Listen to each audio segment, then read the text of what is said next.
Hello, everyone. So this is day 4, tutorial 1. Can everyone hear me all right?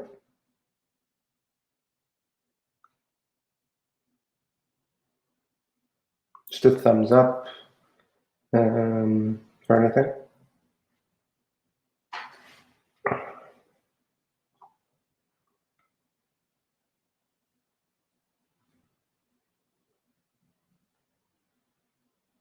Great.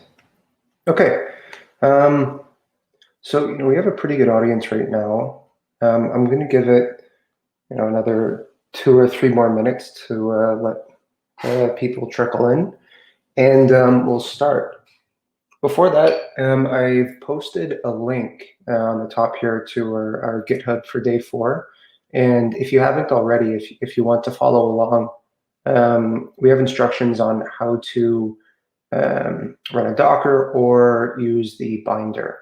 So please, if you want to follow along, click on that and do that, because I won't be going over that in the tutorial.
All right, so the numbers seem pretty stable. So I guess we'll get it started.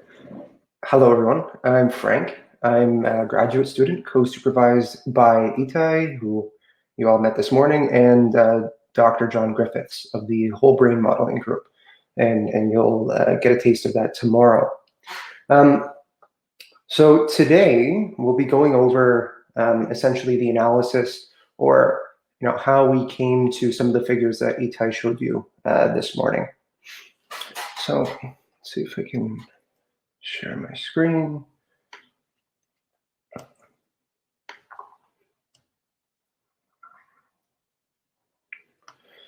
Awesome. And I'm using a dual monitor right now, so you all can please answer, ask questions in the chat, or preferably in the ask a question box. And I can get to that right away. Feel free to stop me at any time. Yeah, the tutorial is a little bit more of a relaxed pace, so laid back. So yeah, just whenever you guys have any questions, just let me know. So in microcircuit modeling, we're going to see how we incorporate the changes in gene expression that everyone saw yesterday, and how we actually incorporate that into realistic models that we can analyze and get a better understanding of the mechanisms of health and disease.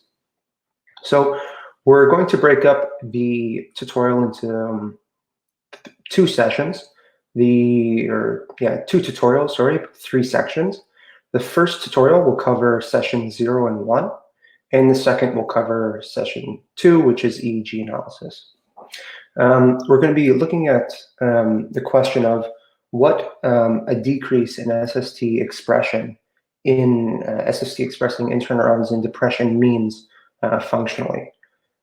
More specifically, how a decrease in SST expression and therefore a decrease in inhibition by SST interneurons affects circuit dynamics and EEG, and how we can relate those dynamical changes to clinically measurable signals that we can use to better diagnose and treat depression.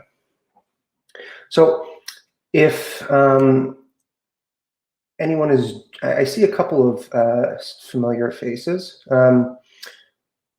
The first little bit of the tutorial will go over actually using LFPI, the computational platform that we use to realistically simulate our neurons.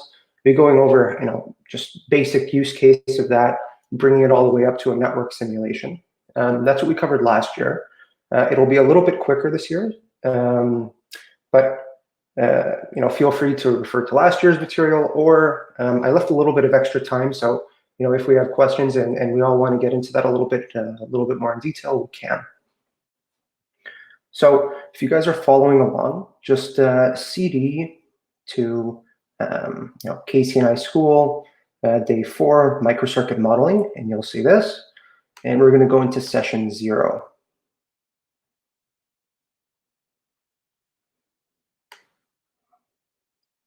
Should load up. Awesome. So again, building on last year, so we're using last year's code here. And if you're using the Docker, I know last year's Docker will work. I'm not sure if this year's will. So this will just be like a walkthrough for everyone, and then we'll get into the more interactive portion in about 20 minutes. So the end result of this figure here is this image. Here we go. And we're going to be looking at how we actually create the neurons in 3D space, how we can utilize LFPI to actually stimulate and then record neural activity so that we actually get a realistic neuron model working. All right. So actually, first off, let's look at a little bit of explanation on realistic modeling. So Itai went over this earlier. Here's just a bit of a refresher. We're essentially modeling each neuron as a series of cylinders, right? And you can see that simplified here. Ours are much more realistic. In fact, this is actually a reconstruction of the neurons that we use, and this is actually pulled from LFPI. So when we're simulating, we're actually creating this object here. But you can simplify it into this conceptually, and essentially just have a bunch of compartments, a bunch of cylinders, and they all have different properties. So that's what the file structure here is showing us. So if we go to this, and you guys don't need to follow along here. I'm just going to show you, how we're actually building these models up. We have a couple folders. First, morphology, and I won't click on it, but it'll essentially just be a bunch of numbers showing the start and end point of each cylinder. So this morphology folder builds, or these morphology files actually build the neuron. So we have this here. We then have the neuron template, and essentially all the neuron template does is it tells LFPI or neuron in this case which parts of the cylinders correspond to whatever we want. So more specifically, the neuron template will say, hey, this cylinder here is a soma, this cylinder here is an apical dendrite, this cylinder here is a basal dendrite. All right. So after that, we have these mod files. So we'll back up a little bit. Essentially, what we're using two different tools here. Neuron, which has been around for maybe 20 years. Very popular in realistic modeling in the realistic computational modeling sphere. And it essentially allows you to describe these complex mechanisms pretty intuitively. Sublanguage of neuron is mod. And what the mod does, or mod language, or these mod files do, is that it allows you to express these differential equations that reflect the current changes with respect to different ion channels. It allows you to just explain that in a file fairly intuitively. So, for example, we have mod files for channels as well as different synapses. But you can look at high voltage activated potassium. So you just have a couple of different units. You have the breakpoint, derivative states, things like that. And you don't need to write these files. You can access different databases, ModelDB, things like that, and you can gain access to these files. But it's just they're here, and they're describing the channel dynamics. So we have these. Sorry. Here. So we have these files describing the channel dynamics. And if we look at these files, the biophys files, these essentially say where to put the channels on the neuron. So if we go back here, we have the neuron template saying, or sort of the morphology file saying, here's a group of cylinders, that's a neuron. The model file, which says this cylinder is the soma, these cylinders are apical, these cylinders are basal. You have the mod files, which say, here are a bunch of channels.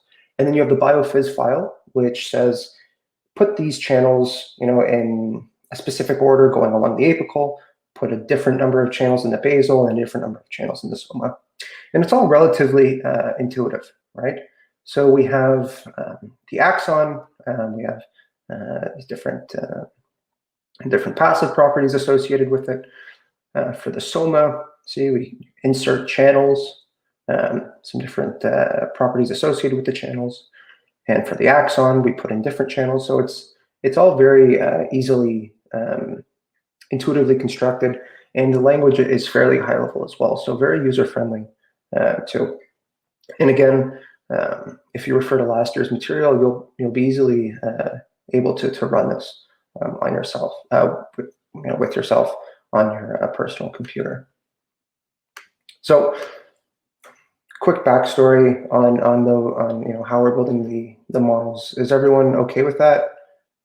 Anyone want any further detail? I know there was a question on previously on what detail do we need to know about the differential equations. Essentially, that's sort of been done by other researchers. So if you're just starting out, you can pull these files from online, and you can trust that they're a fairly realistic representation of the channel dynamics and synaptic dynamics. So it seems like we're good. There might be a little bit of lag with the chat, but I'll stop if I see anything pop up. So for this first example, we're going to show how we actually test if these neurons that we're creating respond in a realistic manner. So first, just package import. Essentially, these are all extra. You have some plotting packages, some science packages for statistics, but to run this actual file, all you really need is neuron and LFPy. So again, pretty easily, pretty low entry point for anyone who wants to start modeling. But what we're going to be doing is stimulating the neuron with a series of step currents, which essentially represent synaptic input. And we're going to see how that neuron changes its firing. And again, Itai mentioned previously, this is a really, really good way of actually classifying different neurons. And it's fairly integral to their functional profile. You have the FI curve, which is, I'll show you here. The FI curve, which is essentially the output of the neuron. And the other are showing the active properties, and you have the sag current, or the sag response to sag, which shows the passive properties, which is a good measure of the passive properties. So we'll go through the file to just show everyone a general workflow, and this is true for you'll see this it's true for one neuron, but it's equally as easy to set up a network of thousands. Oh, it seems like Itai is here. I'm just going to invite him on screen.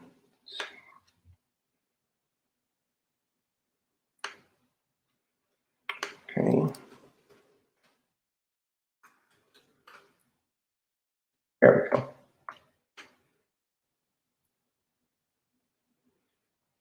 So Itai is connecting right now. Maybe he'll give us a few starting words. We're just going over the first example. Hello, yes. You can continue. I'm just going to be in the background. Awesome. All right, so starting off, we're going to be giving the neuron a series of steps and seeing how that neuron responds.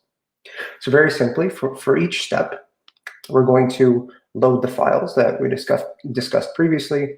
We're going to load the mechanisms,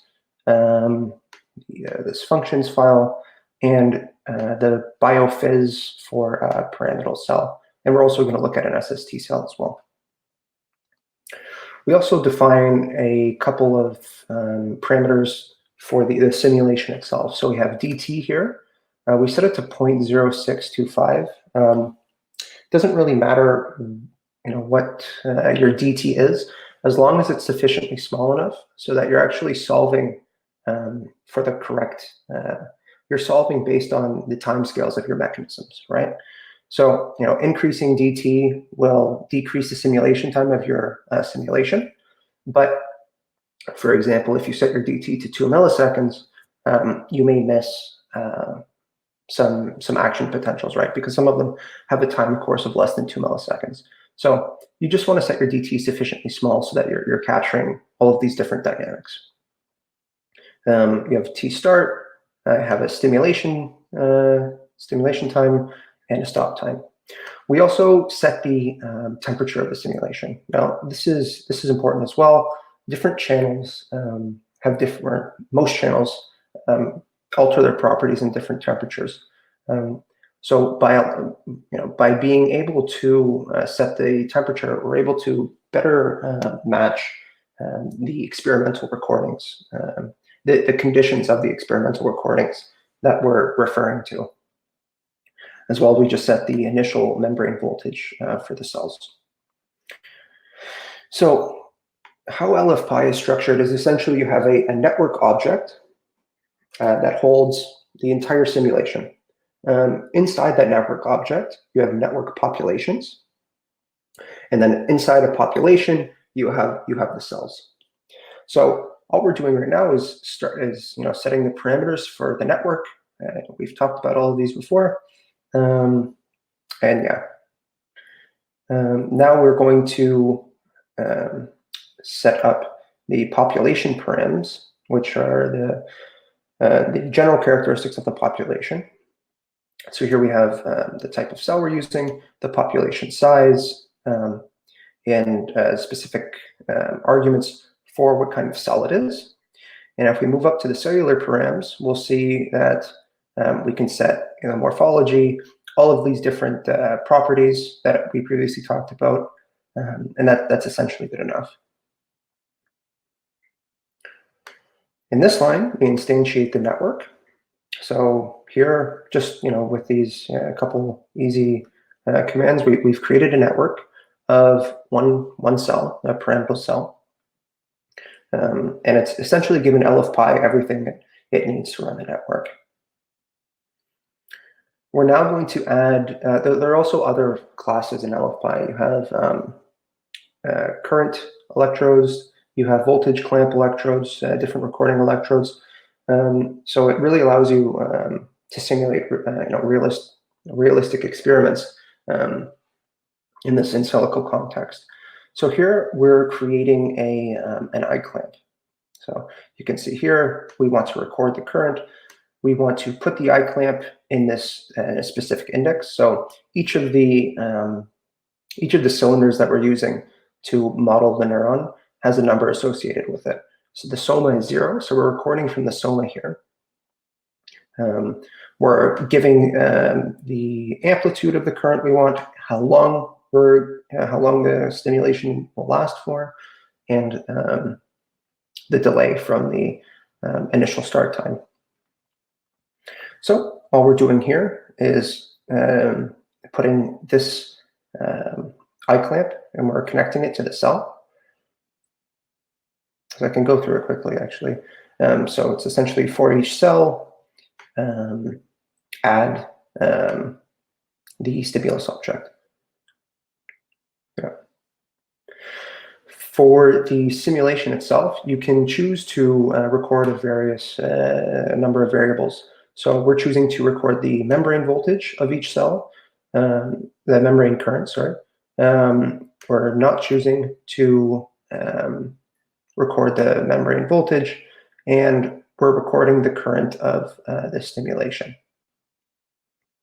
And then we simulate, and we save the output of the simulation as spikes, because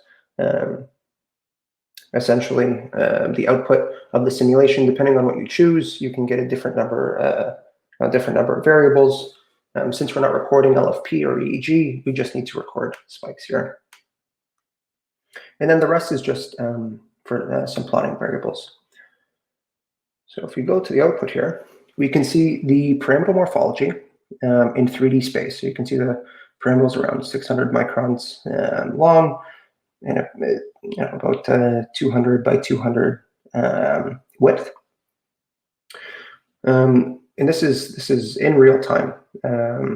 Each cell that's instantiated in that work will actually take up a physical volume. And Itai mentioned previously, this is very important for the realistic electrophysiological properties of the cellular mass, or of the network. So on top we have an example injected current. So this is for 2 nanoamps, so this point here. And you can see the cell's response to it. So I can just take you through this time course here. You have the cell membrane voltage starting at -80, where what we set. And then you see this increase in this depolarization and membrane potential, and then a leveling out. Now, this is very important for realistic simulations. This time course we call a transient essentially allows the network to balance itself and to get it at a realistic, basically activity level. So following this transient, we have the cellular response, which is a series of action potentials, and then some recovery. And it's important to know that with this response, we can actually tell a lot from the cell. So Itai mentioned previously, at the beginning of this stimulation for a pyramidal, you have the doublet, and then a non-adapting chain of action potentials here. So a lot of rich physiological information can be gathered from even just the membrane voltage of a fairly simple simulation that can be run on a laptop in about two minutes. So here are the results of the FI curve of the repeated steps that we simulate. You can see up to around 0.05 nanoamps, no real response. So this would be no response with respect to firing rate. But you can imagine that it would be there would be a membrane depolarization in response to the current injection. And indeed, last year we showed that this was true. And you can actually see the membrane acting as a sort of capacitor, where it doesn't immediately shoot up. It actually has a gradual increase that is sustained, and then after the current is removed, the membrane gradually enters its resting state membrane voltage potential. And again, just important for realistically modeling these cells. So from a simulation, we can effectively create an FI curve, which allows us to test the realism of the neurons and make sure that we're actually hitting those real-world values that we record experimentally. We can do the same for SST interneurons. We see the realistic morphology here. And again, same 2 nanoamp current, and we see the SST is a much different response to that, much higher firing rate, as you can see in the FI curve as well. I've doubled the axes, but you can imagine, and Itai showed it earlier, that the pyramidal FI curve would be around here, and you'd see a basket cell or a PV interneuron having an even steeper incline. So even in a very simple simulation, we're gathering a lot of really rich information there. I'm going to go to the second example quickly.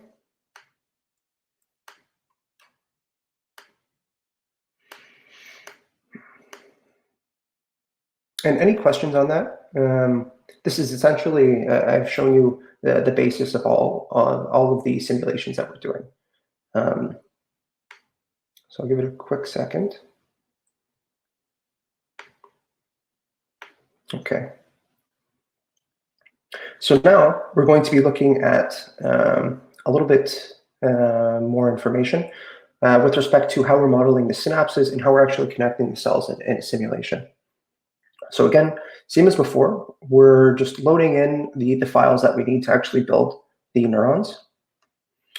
We're setting a presynaptic neuron and a postsynaptic neuron. So what we're going to be looking at here is the synaptic connection of one cell onto another.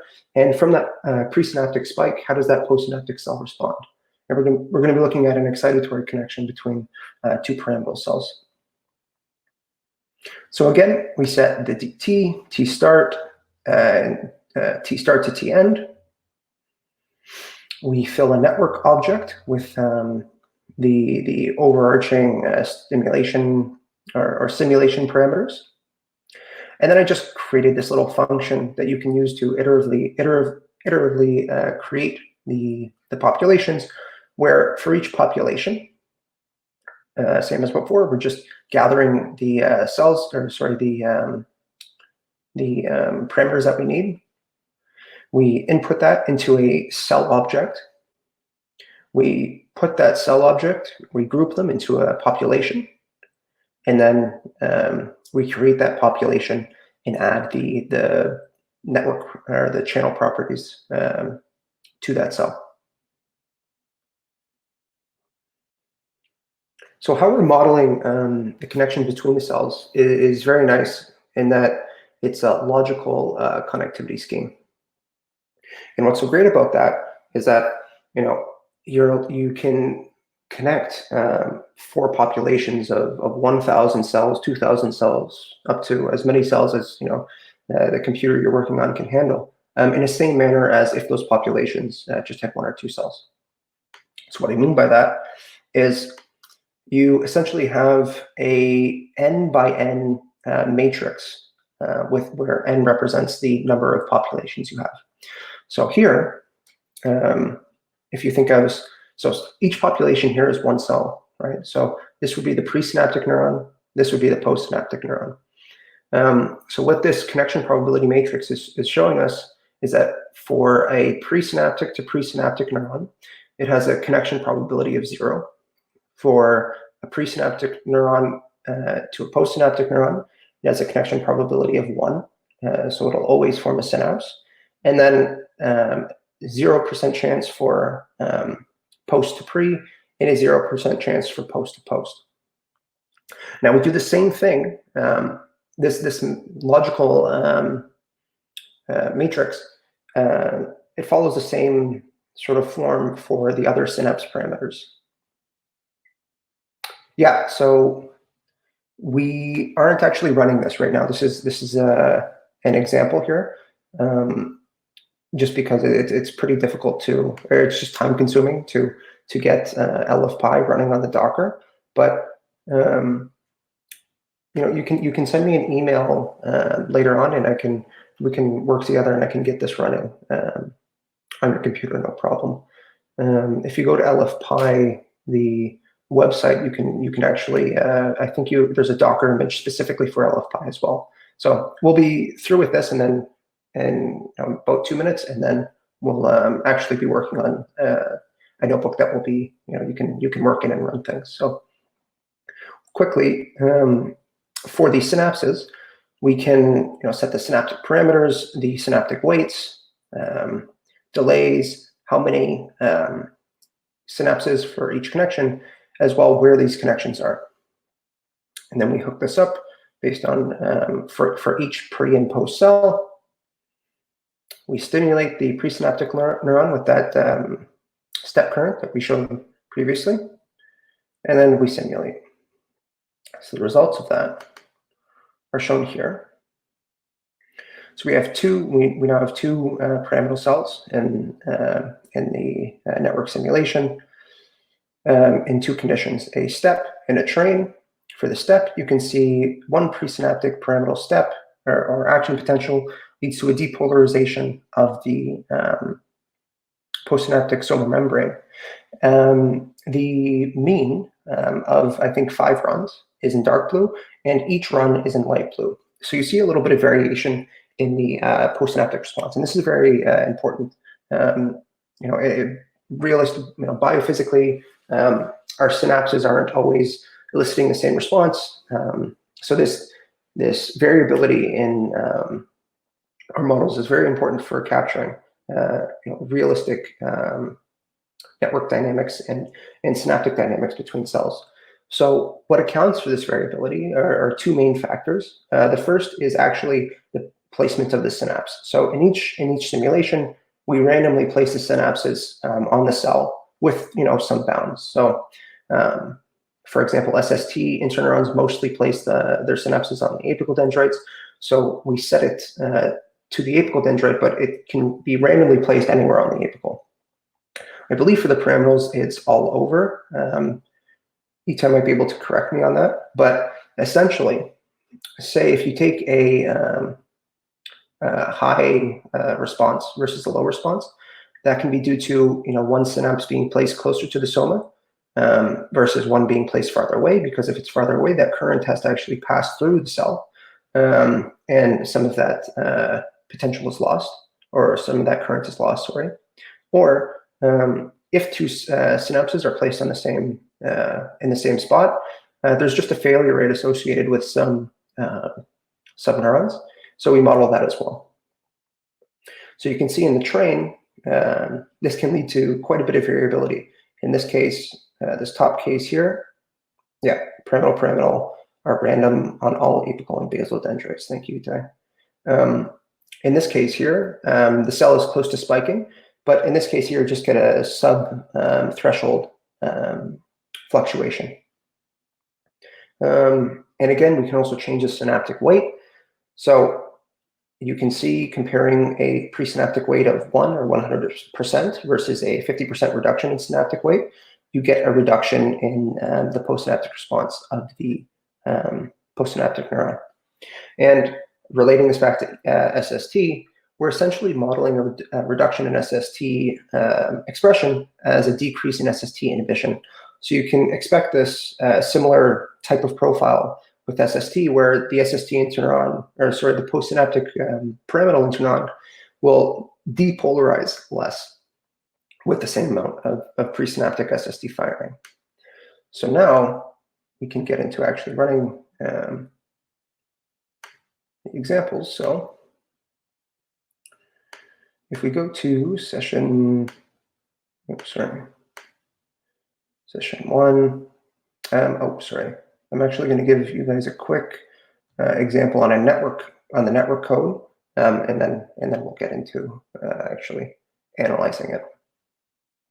So the network that we're going to be working with for the remainder of the tutorial is a 1,000 cell neural network. We have 800 pyramidal cells, 50 SST, 70 basket or PV, and should be 80 VIP interneurons. We'll have a healthy condition and a depression condition.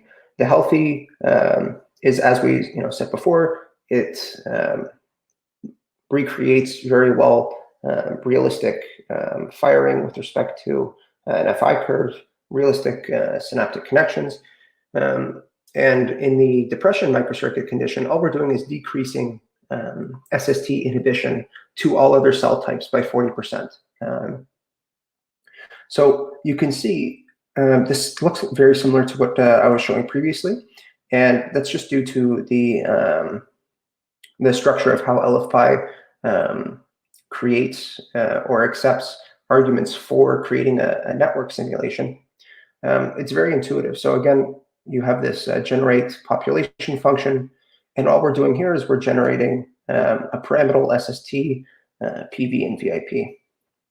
And this, again, pretty easy. It's a little bit larger, but if we look at the synaptic weight argument here, previously we had 2 cells, we now have 1,000, but all we have is a 4x4 matrix. And again, that's just because we have just pyramidal, SST, PV, VIP, and then we have the same going down. So again, very easy to hook up thousands and thousands of cells. So for each simulation now, we're going to be saving the spike times, as well as the resulting dipole moments created by the network. Now, we're going to get into actually running it. Okay, so if you guys go to session 1, you should see session 1 raster analysis. If you click on that, it should load up. Awesome. So we're going to be looking at or guiding you guys through how you can utilize the information provided, the rich information provided by a realistic microcircuit simulation, and using that to provide insights and statistically characterize differences in the model parameters that you're using. So let's see, no questions. First, we're just going to import some packages. So NumPy, just an array package, pretty basic in Python, a plotting package, and a stats package. So I'm going to run that. And we can run the other line as well. What we're doing here is loading in the output of a 30-second simulation of 1,000 cells. So once you have the spike object, we can look inside, and I'll actually clear my workspace so that, there we go, it's a little bit more exciting. So now what's in the spikes? We have times and GID. So the spike object is essentially structured as it is here, where you have a list of 4 populations, and in each population you have a sub list of each cell's spikes. So that's the times component of the spike object. The GID stands for global identifier number, and this is just important because when you're running these large networks for a prolonged period of time, you usually need a high performance computing environment, and this just allows the computing environment to, while it's splitting up the processes to running a simulation, it allows it to tag each cell and collect all that information following the simulation. So if we run this line here, we'll see that essentially what we're doing is we're going into each list in this times object, and we're looking at the length of that.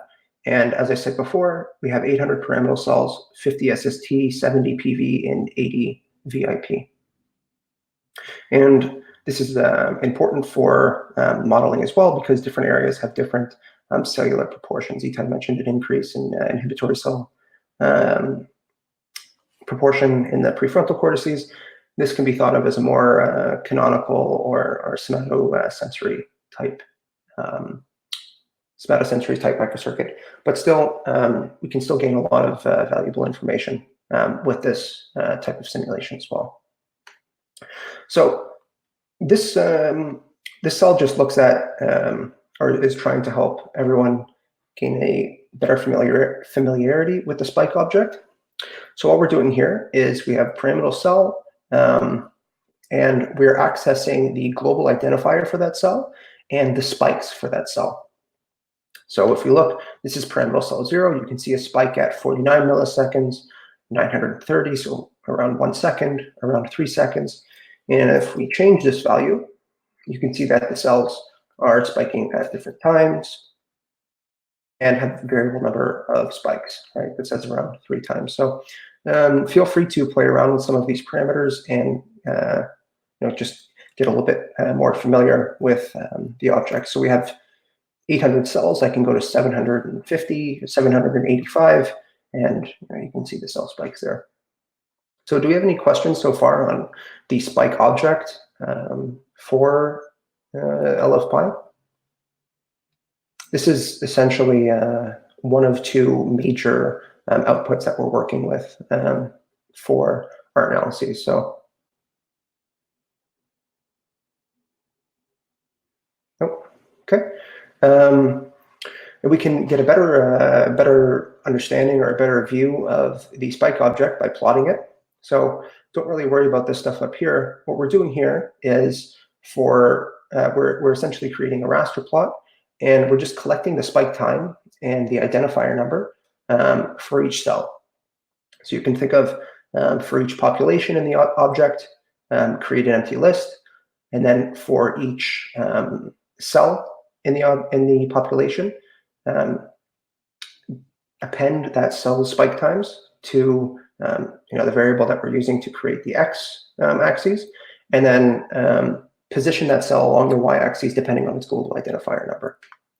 So if we run that, we'll get a plot of a raster plot of the healthy simulation. So again, time on the x-axis, cell index on the y, and then each dot represents a spike by a cell. In the formatting, if you all want, you can change the x-axis. So we're in milliseconds, so I can set it to 5,000 milliseconds, corresponding to 5 seconds, and say 8,000, and it'll plot each cell or each spike time in that time frame. So we can see periods of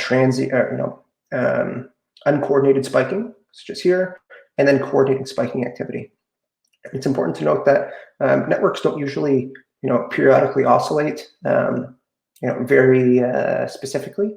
It's more common or more realistic to have networks that have transient bouts of synchrony and desynchrony. So again, a good validation that our model is actually recreating healthy human activity. I just want to point one more thing out. If we look at 0 to 2,000 seconds, we actually throw this part of the simulation out. This is essentially the transient that I was talking about previously, and you can see that the network, when you first initialize it, it has to settle in. All of the channels, it has to all of the channels have to reach their equilibrium states and things like that. And you can see after around 1,000 milliseconds, it becomes a little bit more physiological. So we give it another 1,000 just to ensure that the network itself is acting or in a physiological space. So now what we can do is look at the spike rates over time to see the possible emergent oscillatory activity that the network can create. So what we're doing here is we're essentially creating a histogram for each of the populations. So again, for each populations, we're going to create one long list of all of the spikes for that population.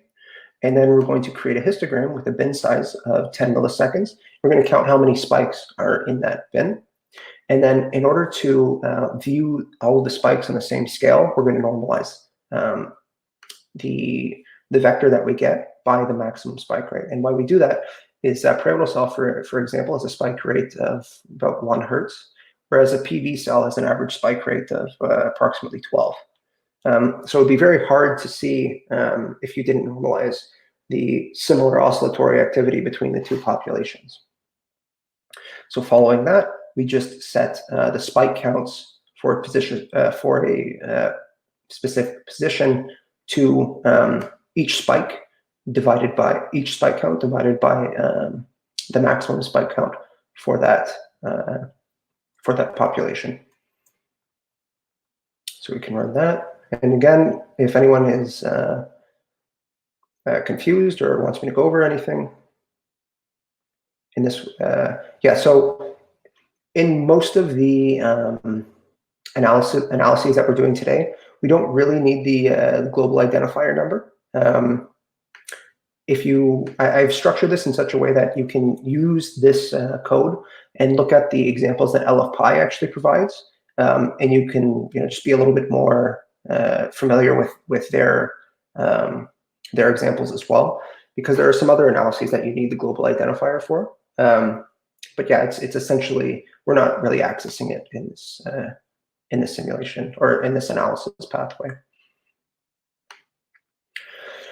So the subplot A of the figure that we're creating is a raster as above. B will be the population spike counts over time, and C will be the spike rates of the populations. So in this instance, we're actually going to look at each cell and see if its spike rate passes a certain threshold, because experimentally, most experimenters either don't record from cells with a very low spike rate, or I'm pretty sure they sometimes toss cells that aren't spiking enough. So again, just another way that our simulations are realistically mirroring their real world counterparts. So what we're doing here is for each population, we set a counter for how many non-silent cells there are. And we set an empty array for the population spikes. And then for each cell in that population spike list, we take the spikes if they're after the transient. We then get the spike rate by taking the length of the vector and dividing it by 28. So 28 is the seconds of the simulation that we're looking at. And if that spike rate, which is like number of spikes per simulation time, is above 0.2 hertz, we actually use those spikes and we append them to the population spike count. And we also count that cell was a non-silent cell. So we can run this, and we can see that approximately 10% of the pyramidal cells are actually silent cells. We went from 800 actual cells to 700 cells that we're using. So again, this is it's not an insignificant number, and it's definitely important to include in your analyses. It makes sense that there are no silent cells for SST, PV, and VIP because they have a much higher spike rate than pyramidal cells that we'll see below. We can see that here. So essentially what we're looking at here is we have population name here, and we have the spike rate of the first 3 cells in the population. You can see that pyramidal cells have a spike rate of, the first one is 0.3, then 1.6, and you can see the much higher spike rate for SST, PV, and VIP. We then take the mean and standard deviation of the population spike rate. So for each cell in each population, we get a mean of that population and the standard deviation. And we can plot that as well, or we can print that out as well. So we see pyramidal cells have a mean spike rate of 0.75 hertz, plus or minus 0.45 hertz. And you can see the following populations too. So we're just going to run this, and this will essentially plot all of the data that we analyzed previously. So it should take a second, but yeah, fairly quick. We can see the same raster plot that we saw above, and underneath we saw we have those normalized spike counts. So it goes from 0 to 1 for all cells, and we can see this oscillatory activity. It's a little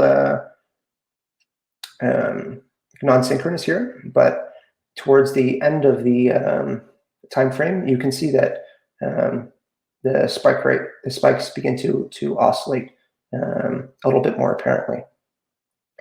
And in C, we can see the variability of the simulation as well, where you have not all cells spiking at exactly the same frequency. And again, this is due to the biological variability that we build into the model. So we're going to do the same thing. It's 150. I'm going to go through this fairly quickly to give you guys time to actually work on this yourselves. I'm going to go through the healthy condition, and then you're going to utilize the example that I provide and do the same thing and compare healthy and depression. And then we'll take that up within the last 10 minutes of the workshop. So what we're doing here is we're going to, you guys don't need to follow this. I'm just going to show you what the data is that we're looking at. But we have spikes from 5 simulations, and all we're doing, and this is the essentially the simulation ID. We have simulation 1000 to 1004.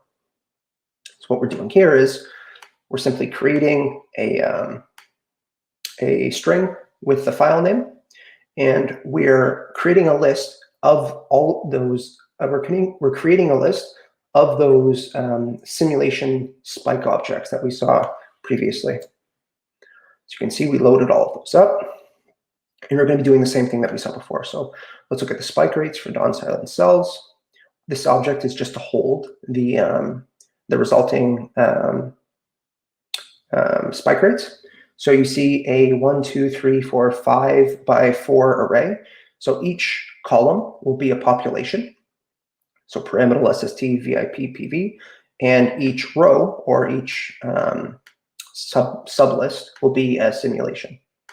So we can run through this and doing the same thing. We're just taking non-silent cells.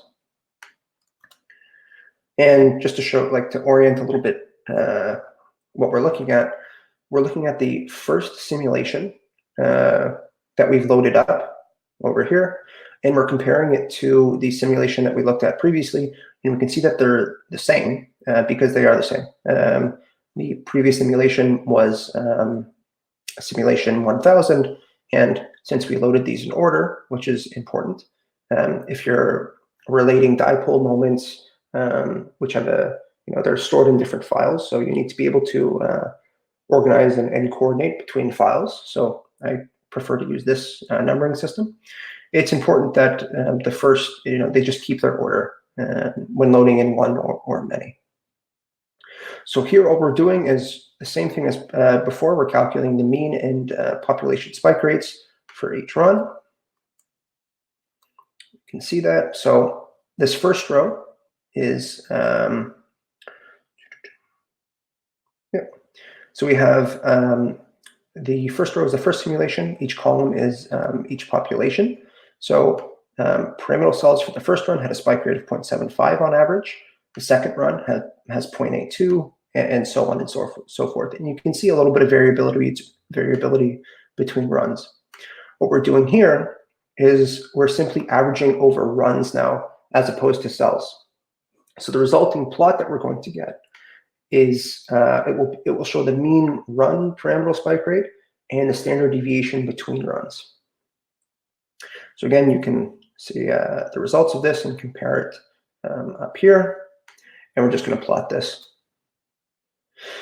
So we're going to be using, I'm unsure how familiar everyone is with matplotlib, but we're just going to be creating a bar graph where the height of the bar is the spike rates, the y error is the standard deviation, and we're just coloring it by population. So here we can see the variability between runs. And again, this essentially captures the variability in spike rates between individuals, say. It would be non-physiological if everyone had exactly the same firing, exactly the same brain activity. It's important to have variability, but not so much variability that the intergroup variability is more than between groups, say. So now I'm going to leave everyone about 25 minutes. You should all see you should all see an empty cell or empty cells for the remainder of the tutorial. Can you guys confirm if that's the case?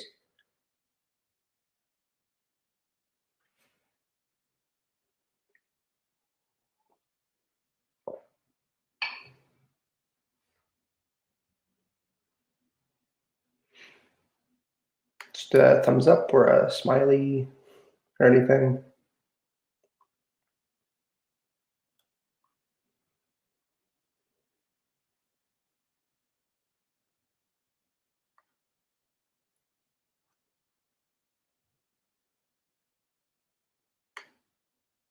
Everyone can hear me all right still? Yeah, loud Oh, and okay. clear. Yeah.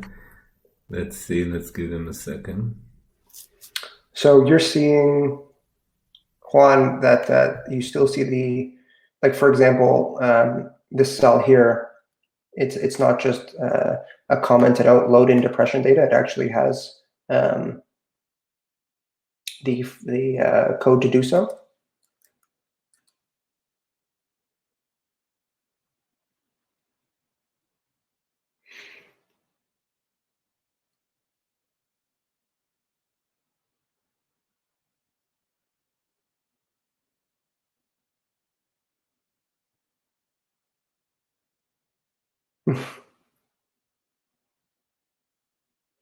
Yeah, I've included some code to make it so that you guys just need to um, like substitute in the values, but they should be mostly empty. Okay, awesome. Yeah, so I'll give you a quick rundown on how this is going to work. They're going to have three tasks here. The first will be to just compare a raster plot between conditions. Awesome. Okay, thanks, Juan and Martin. So what we're going to do is, or what you all are going to do, is load in the depression data as I've loaded in this healthy data up here. So you're going to find where the depression data is stored. You're going to find the spike files, and you're going to load them in order. And following that, using the example of the healthy here, you're going to plot the depression. So the resulting should see a plot like this after you're done. But for now, if you try to run, you'll get this. So we'll actually take this up in 5 minutes, around 5 minutes, and hopefully you all have learned a little bit on loading in spike data and plotting rasters, so that you'll get a nice depression simulation here. And if you're done a little bit before the time, you can play around with which run. So we have 5 runs, so you can go from 0 to 4, and you can also play around with the limits to see just how the population activity is changing over time between runs and over time. So we'll check back at 1:05 or 2:05, sorry. And yeah, good luck, everyone. Let me know if you have any questions. If you, in the meantime, have any, have any questions on what I was talking about previously. But yeah, we'll check back in 5 minutes.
So I actually want to make sure that we're able to get through the entire tutorial. So you guys still have 4 or 3 minutes left, but if you finish the task, task 1, just give me a thumbs up in the comments, and we'll be able to continue once the majority of people are done.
Awesome. So it looks like, yeah, Itai is giving some advice below.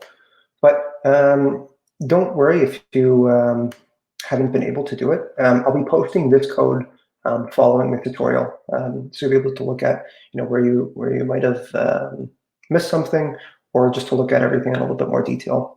So for depression, the critical thing to find was that it's stored in a specific file called depression, and that the runs go from 2000 to 2004.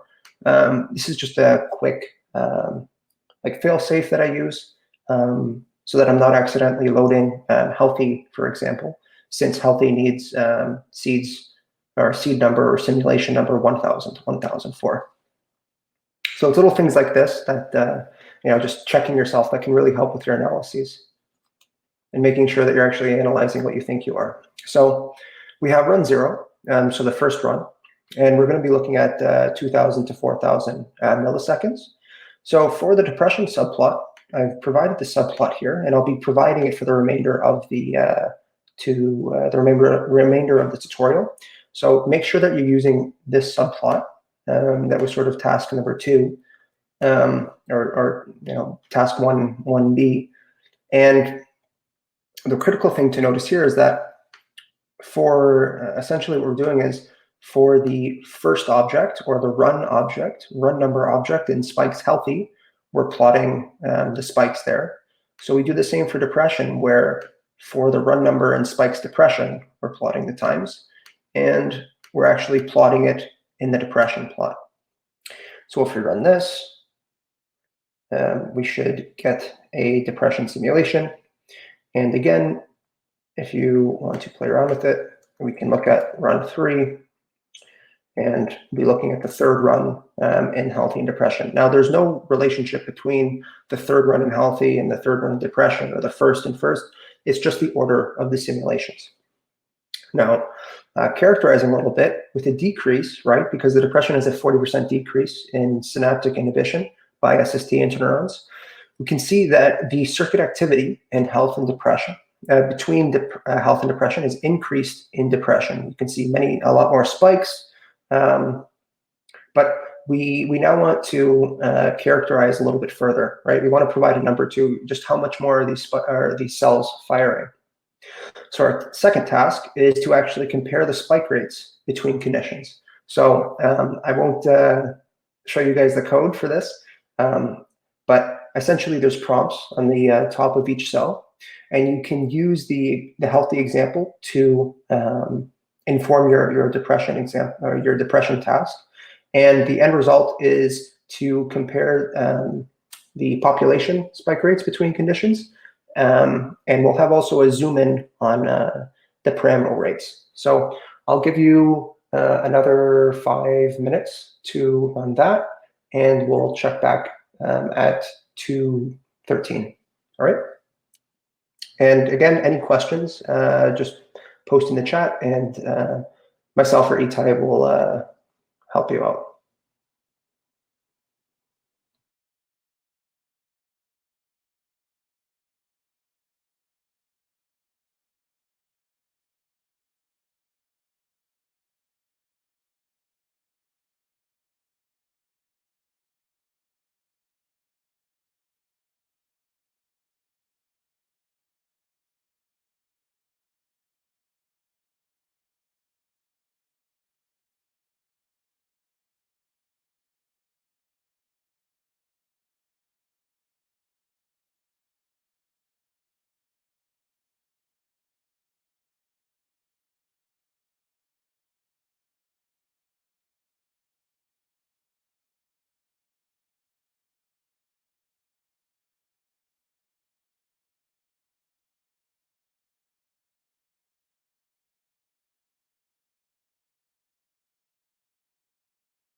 All right, so also if I've just created a poll regarding task 1.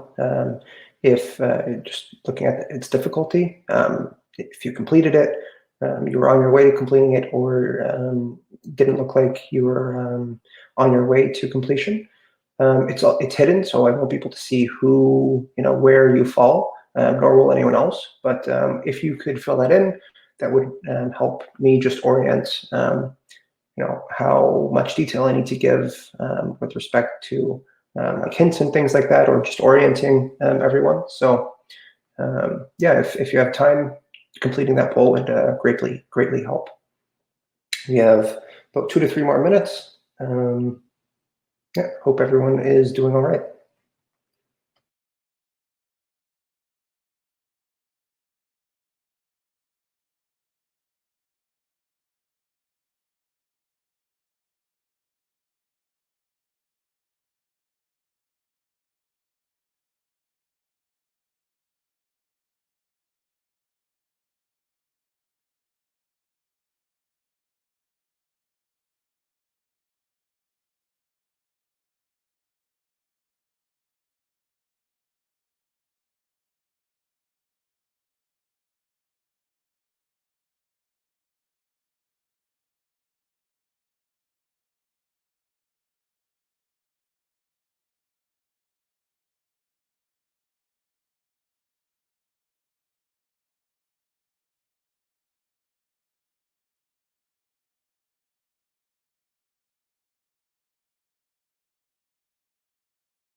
All right, so it seems like from the poll that people are on their way or completing. They completed or were on their way to completing task 1, and that's important. Or that's good.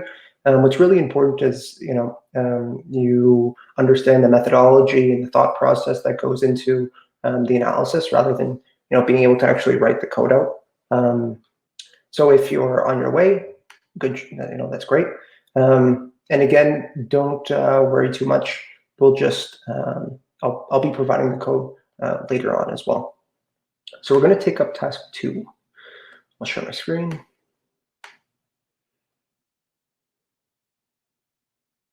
There we go. So first, we're going to create a vector to hold the spikes. So there's no difference between this and the healthy, where we're just creating a 5x4 array or nested list to hold the spike rates, to hold the spikes for each simulation. So here, the key difference is we're going to be taking these spikes from the depression list that we created up here. So I'll be calling basically everything healthy will be variable underscore H, and everything depression will be variable underscore D. So I have spikes D here, and what we're doing is for each run in the depression list, go through the spike object, collect the population spikes, make sure that the cells are non-silent, and add those spikes to the spike rate vector that we created up here.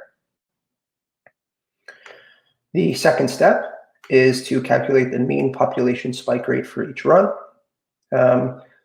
So I'm calling it spike rates D mean, and this is just a temporary. So for each run, append the mean of the pop spikes for each population spike in each run. So this will, there we go. Oh, I didn't run this, that's why.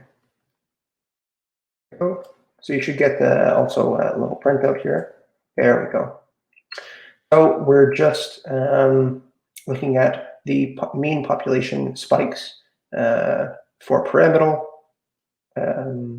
SST, PV, and VIP in depression over 5 simulations. So is everyone following along?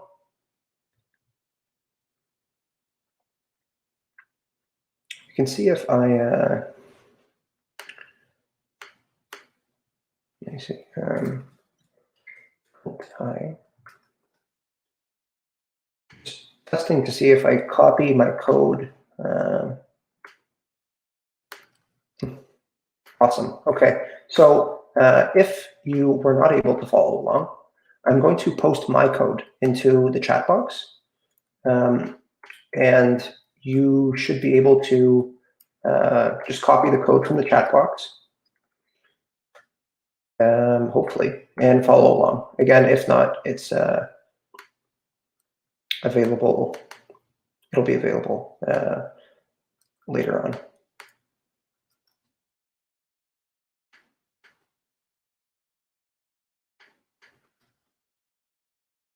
Oh, okay, so I have, there's a character limit. Okay, sorry. So we can't do that, but it's okay. Just follow along, and we'll look at the code, or you'll receive the code after. So after we have the each run's population spike count, or spike rate, sorry, we're going to average over runs, similar to the healthy. And we can see that by memory, pyramidal was around 0.7 previously. It's now jumped up to 1.3 hertz. And the other populations have also increased their firing rate. So now we're creating a figure for the population rates and pyramidal. So just to zoom in on the pyramidal with the population on the right. So we're using this magenta color to markate depression. On the left here, you can see pyramidal spiking rates in healthy, which is around 0.8, and it increases to 1.4 in depression. And if you look to the right, you'll see the population spike rates. same data for pyramidals, and you see a jump in all their populations as well. So this makes sense, right? We have a decrease in the inhibition of a network, which allows the cells to fire more, which allows the cells to integrate this positive current, fire more, therefore increasing the spike rate. So we go from a hypothesized change in inhibition based on gene expression data, and now we're actually modeling the biophysical consequences of that. So I hope everyone was able to follow along there. Finally, we're going to be looking at actually providing a number to these observations.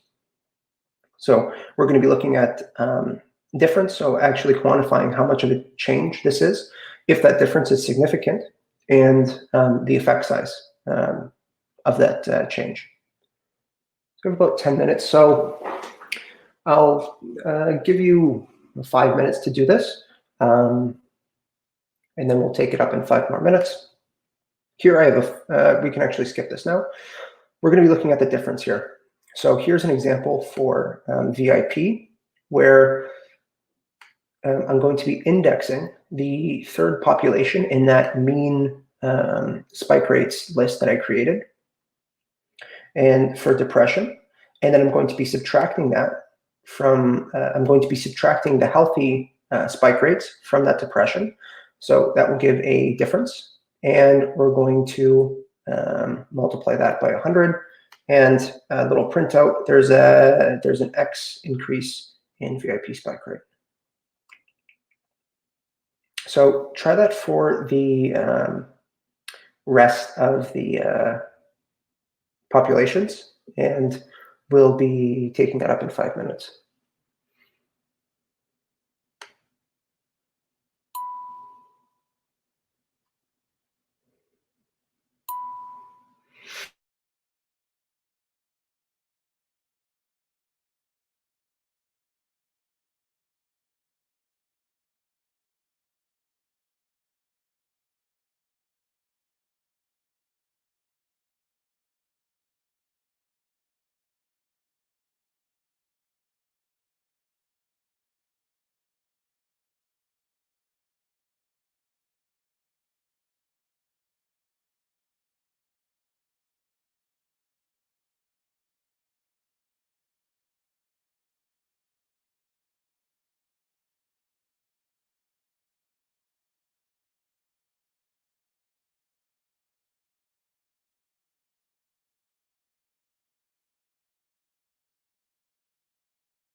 Okay, so running a little bit tight on time here, so I'm just going to share my screen now. So looking at the difference, there's a little typo in here, and I apologize for that. Previously, we were just subtracting healthy from depression, but we need to make sure this measurement is relative to something. So what we do is we divide it. So we take the difference from healthy and depression, and if we're looking at it relative to healthy, we divide it by the healthy value. So if we do this, as opposed to a 400% increase or something that I showed previously, there's actually a 127% increase in VIP spike rate. And that makes sense. So it's essentially a doubling plus a little bit. So if you do the same for pyramidal for the other populations, there's a 70% increase in pyramidal. Hopefully you can see that there. 40% increase in SST, and a 71% increase in VIP. We can now test if this difference in spike rate is significant. So I have a function here. It's a t-test from SciPy Stats. And what we're going to do is test if the difference in VIP spike rate is significant between healthy and depression. So I just have a little list here to append this value to. So pyramidal, SST, PV, and VIP. And the output of this function is a t-score and a p-value. So we're going to be using the p-value and putting it into where it should be. We're going to provide the first mean, the first standard deviation, and the number of observations, as well as the second mean, second standard deviation, and second number of observations. So the spike rate's healthy mean, spike rate's healthy standard deviation, 5, because we're looking at 5 different simulations, and then depression mean, standard deviation, and 5 as well. So we're going to do that, and if we print p-val at 3, 7.24 times 10 to the negative 10, so essentially 0. And this makes sense, right? Visually, you can see that there's there's clearly no difference, or sorry, no overlap in standard deviation or mean value between the populations. It's clear that there's a significant difference between these two for the 5 simulations. Maybe this will change as you include more simulations and you get a little bit more variability, but for our purposes, this change here, this VIP change, is significant. So we have about 3 minutes, so I'll actually run through the other ones as well. So I just created a little for loop here. So for each population, I'm going to do this test, and I'm going to print if it's significant, if the p-value is less than 5. So you can see all of them are essentially 0, therefore significant. The p-values are essentially 0, and they're all significant. And again, this makes sense. Clear change in the statistics of the two conditions. As well, we can further characterize this by using effect size. Oops, sorry, I didn't run this. So Cohen's d is just, it's essentially looking at, a change might be significant, but that may be due to the population characteristics that you're putting into it, depending on how much data you're using and things like that. So the effect size allows you to measure the change relative to the standard deviation of the populations. So we did the first for pyramidal, and we'll do the rest down here. And we can see that we have a massive effect size. So an effect size, for example, of 17 is essentially, there's a 17 standard deviation difference between these two values, which is huge, right? Usually, and again, if you increase the samples, you get an effect size, like a great effect size is 0.7 or 0.8 or 1, right? So from just these, in the last 45 minutes, we've been able to go from no raster previous experience, or I'm assuming little raster experience, to calculating effect size, standard deviation, and difference. And these are all measures that go into a manuscript. These are foundational measurements to characterize a microcircuit, and you should all be pretty proud that you're able to generate a figure like this. So we're going to take a quick 15-minute break. I'll stay on in case anyone has any further questions. And yeah, we'll see you in section 2, or tutorial 2, section 2, where we'll be looking at EEG changes in health and depression. So thank you, everyone, and I'll see you in 15. I'll leave my code up, actually, if anyone wants to play around with it themselves. Maybe here, actually right here. But yeah, take care, and I'll see you soon.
All right, everyone. I'm going to end this session, and we'll connect back in 5 minutes at the at tutorial session 2.